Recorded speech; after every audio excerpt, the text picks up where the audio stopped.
The chief advisor to Bangladesh, Dr. Muhammad Yunus, just made a trip to China, Right. and his discussions about India's Seven Sisters region are creating quite a stir. And we're going to try to cut through the noise for you, the listener, and bring you the most important insights and the whys of all of this without getting too bogged down. Yeah. So our mission is clear: to understand Dr. Yunus's message to China regarding these Indian states, what it could mean, and the bigger picture of this visit. This looks like it could have some serious knock-on effects for the entire South Asian region, so let's unpack this. Absolutely. What immediately stands out is that Dr. Yunus specifically brought up India's Seven Sisters in his conversations in China. He clearly stated that Bangladesh sees this particular region of India as essential. And he said this directly to his Chinese counterparts. Interesting. Analysts who follow this kind of thing closely are seeing this as a very deliberate message aimed at India, coming from a key figure in the Bangladeshi government. This wasn't just a passing comment. Right. For those who might not be familiar, the Seven Sisters refers to the 7 northeastern states of India: Arunachal Pradesh, Assam, Manipur, Meghalaya, Mizoram, Nagaland, and Tripura. Okay, so it sounds like a very strategic play. And it really seems to hinge on Bangladesh's geographical position when it comes to trade in South Asia. He really emphasized this crucial location when he was talking to Chinese business leaders and investors. Exactly. His main point seems to be that India's Seven Sisters, these northeastern states we just mentioned, are landlocked. This isn't just a geographical fact. It gives Bangladesh significant leverage in trade negotiations and regional connectivity projects. For India, bypassing Bangladesh can be logistically complex and costly. Yeah, that makes sense. Because of this landlocked situation, Dr. Yunus apparently highlighted that these states have unlimited business potential. And the key to unlocking that potential is the access and connections that Bangladesh can provide. It's a strong economic argument rooted in geography. So Bangladesh is positioning itself as this vital gateway. And this visit also seems to highlight a potential desire, maybe even under this idea of a new Bangladesh, to build a stronger relationship with China, maybe even viewing them as a significant ally in the region. That certainly appears to be a subtext, and the way Dr. Yunus was received in China really underscores this.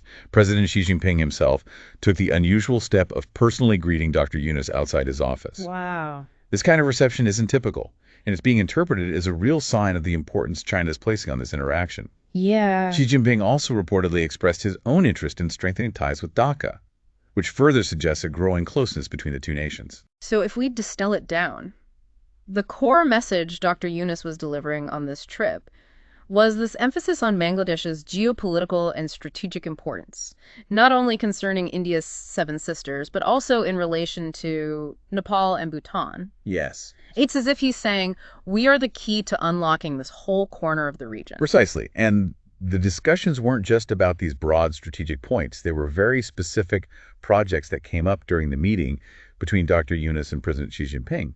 We're talking about significant infrastructure and development initiatives. Oh, okay. Including the long-standing discussion around the Teesta River project, the further development of the Mongol port, and fascinatingly even talks about the potential acquisition of warplanes. Warplanes. That's a significant leap beyond just economic cooperation. It does indeed. It suggests a much broader strategic alignment being considered. It hints at a deeper strategic partnership potentially in the works, extending beyond just economic matters to include security considerations. Wow. Beyond defense, there was also a strong focus on healthcare.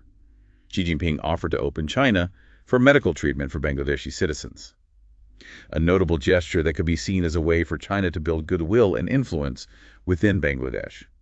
More significantly, there was an announcement of plans to actually build specialized Chinese hospitals within Bangladesh itself. This points to a more profound level of engagement in really crucial social infrastructure. It really sounds like China is signaling a commitment to Bangladesh on multiple fronts. What's their official line on this relationship? Reports indicate that China is explicitly identifying Bangladesh as an important neighbor within its broader foreign policy strategy. President Xi Jinping also reportedly conveyed China's eagerness to share its own development experiences and strategies with Dhaka, and he emphasized a quick timeline for doing so. This suggests a very proactive stance from China in nurturing this relationship. So looking at the visit as a whole, it sounds like Dr. Yunus really made a significant impact. Reports are characterizing his 4-day trip as a major success, even suggesting he effectively conquered China. Oh. in terms of making his points heard. Absolutely. His participation in the Bow Forum, where he interacted with top-tier global business and political leaders, definitely adds to that impression. And the fact that his visit generated such a buzz throughout China suggests that his message really resonated. His communication style during these high-level interactions is being described as easy, simple, and fluent. He apparently presented this vision of a new Bangladesh and its potential in a very accessible way to a global audience. So no complex diplomatic jargon, just straightforward communication about Bangladesh's developmental needs and its strategic importance. That kind of directness can often be very effective, especially when you're dealing with powerful nations and their policymakers. It cuts through the complexity and focuses on the core issues. What's particularly interesting here is how economic opportunities, geopolitical strategy, and personal diplomacy seem to be converging. Dr. Yunus appears to have leveraged Bangladesh's inherent geographical advantages to present a compelling case for mutual benefit with China, while also subtly signaling a shift in regional dynamics to India. But isn't it potentially risky for Bangladesh to be so public about their needs? Regarding the Seven Sisters with China, what could be some of the possible reactions from India's perspective? That's a really important question. It definitely introduces a layer of complexity. But sticking to what was reported for you, the listener, the key takeaways appear to be these.